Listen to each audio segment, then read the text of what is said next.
loved it so much that I wanted to see if I could do it myself. So I went and took the lessons of how to free fall, and you're going to see part one of what exactly it was I went through to get to this point.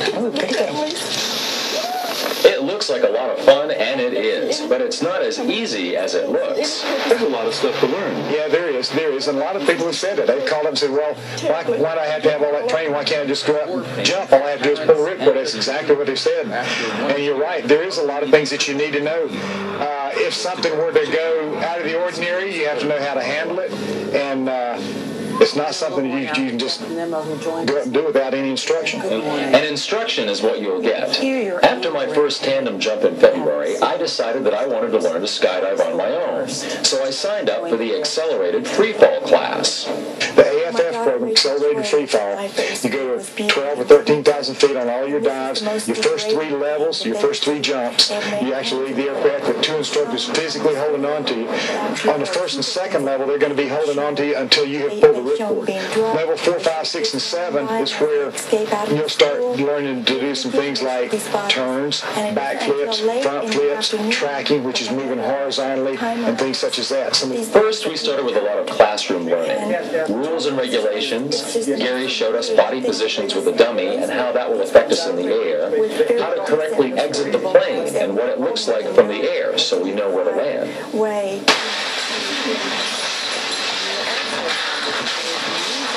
I think I was anxious to do this. Yeah. Next, we practice our first jump in a parachute simulator. And as you're practicing, don't get in a bad habit of complete exploitation. Practicing something wrong. Help each other out and work with each other. If you're doing something wrong, let the other guy know, okay? Because you don't want to get in a bad habit of practicing something the wrong way, okay? I'm just checking to see how this feels. It's not going to be that uncomfortable. Yeah. No, I didn't wait too long. No. I just didn't have my hand. You didn't have your hand on it. The hand should be on both of them, ready to activate. Pull. None of that. Now it's time to get suited up and get ready for that first jump. Student jumps are bigger anyway, right? Right. You can do a slow rated descent, so in case you mess up your landing, you don't get hurt. I already heard you. He's trying to stop you. Parachute to me. Alright. I'm not sure going to church. It is late. Nervous? You know what to do, right? I know what to do. Exactly. You know what to do in case something happens. I hope so. You should have gone to church. Well, one of the things that they show you when you're training is they hold up, you're in the simulator thing that you're holding onto, and they hold up pictures of malfunctions of the chutes, because it is possible there could be a malfunction, and they teach you exactly what it is you should do in the event of what could happen if you have a line twist or your canopy doesn't open up, because you have 2 chutes that you jump with. But, So you got to look at all the pitfalls that could happen. That's right, and tomorrow you'll get to see my very first jump. You'll get to see a couple of my landings and how the whole thing went, but it turned out pretty good. Sounds interesting. All right, we'll be right back after this. Have a great week. I'm sorry for cutting you off there this morning, but we have a big story now to go to. Oh, yeah. Right, you've been mentioning all this week about your adventures in skydiving, so tell me, what's part 2 about? Well, part 1, you saw some of the classes that I was going through, learning what to do in case something went wrong and how to, your positioning and all of this.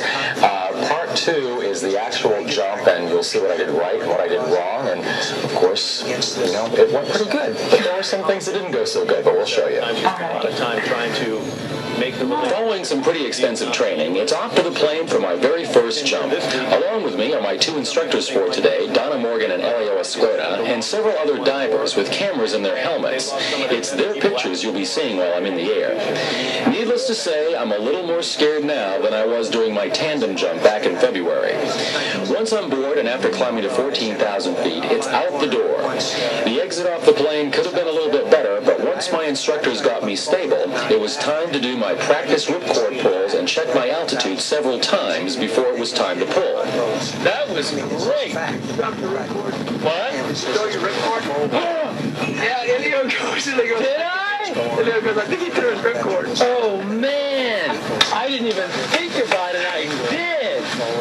All in all, not bad for the first jump and solo landing. Other days, days were not so good. Now, occasionally, the weather didn't exactly cooperate. Student divers are not allowed to jump if surface winds exceed much over 15 miles per hour, or if there are a lot of clouds. On those days, you just call it quits or wait around for conditions to improve.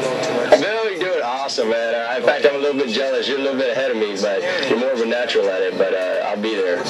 On the days I did jump, that classroom training came in very handy because things didn't always go right. Even though one steering line was broken, you handled it perfect. You came in and landed exactly where you were supposed to, still did a nice soft landing.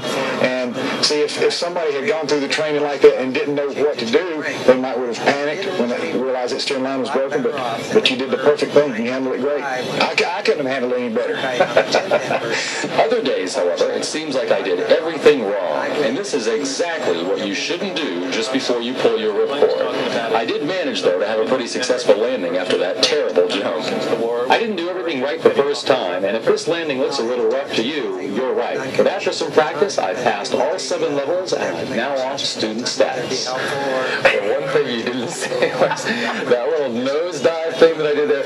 Don't ever do that if you're going to go skydiving. I think I scared Donna to death, but it turned out okay. Now, that last landing, though, I did manage to do. I just, for some reason, landed wrong. I twisted my ankle a little bit, and that's the reason why you've seen me limping around here just a little bit. But I want to thank Donna and Gary for all of the practice and all of the training, because I had a really great time. And the photographers made it even more fun. They were great, and they made a great sport even more fun to enjoy. So thank you. Well, that's something that you'll enjoy for years to come, I think. You're a pretty active person. Let me see your hands. Okay, the stickers. Let's look at our calluses on his back.